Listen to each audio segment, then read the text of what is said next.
Je SDS-ov občinski svetnik iz Ajdovščine Dejan Škvarč na družbenem omrežju TikTok neprimerno nagovarjal dekleta, celo mladoletna.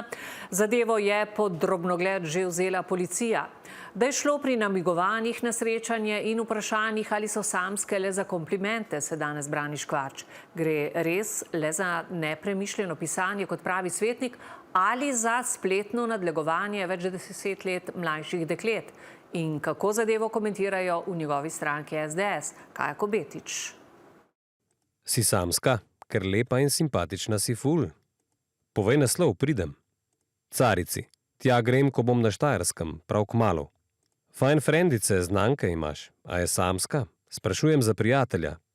OMG, a lahko grem s tabo na en road trip, carica. Tole je le nekaj od nemalo komentarjev istega uporabnika na družbenem omrežju TikTok pod objavami različnih deklet, celo, kot gre sklepati, mladoletnih.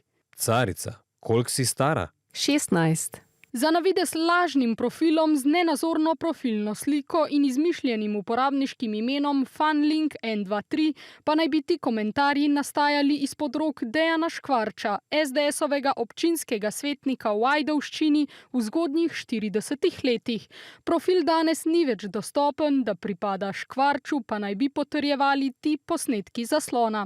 Škvarč pred kamere ni stopil, svoje komentarje je pojasnjeval pisno. Če so bili zapisi na družabnih omrežjih razumljeni kot neprimerni, mi je žal. V večini primerov je šlo za komplimente, ki so lahko razumljeni napačno. Poudarjam, da je šlo zgolj za nepremišljene besede in da nikoli ni bilo nobenih zlonamernih namenov ali dejanj. Zadevo preiskuje tudi policija, kot so nam sporočili iz novogoriške uprave, preverjajo relevantna dejstva in okoliščine. Posredno so nam potrdili tudi, da so vpletene mladoletne osebe. Pa bo Škvarč zaradi spornih zapisov odstopil kot občinski svetnik? Funkcijo občinskega svetnika opravljam odgovorno in v skladu s svojimi obveznostmi, saj moje nepremišljeno pisanje po družbenih omrežjih ne vpliva na moje delo. Kaj pa pravijo v njegovi matični stranki SDS, kjer je bil Škvarč tudi predsednik Krščanskega foruma? Pred dnevi so za Primorske novice odgovorili, da bodo navedbe preverili in ustrezno ukrepali, danes pa zadeve niso več komentirali. Brez komentarja, ker da gre za aktivnosti izven občine, tudi strani SD-jevega župana Ajdovščine Tadeja Bevčanina.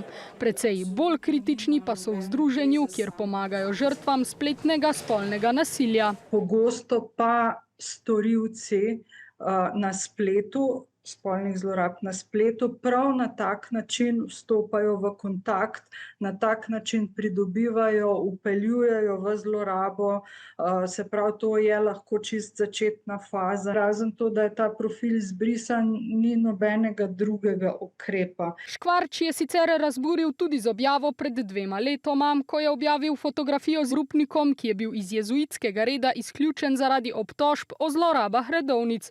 Najlažje je obsojati, mnogo težje odpuščati, je zapisal, objavo pa kasneje izbrisal.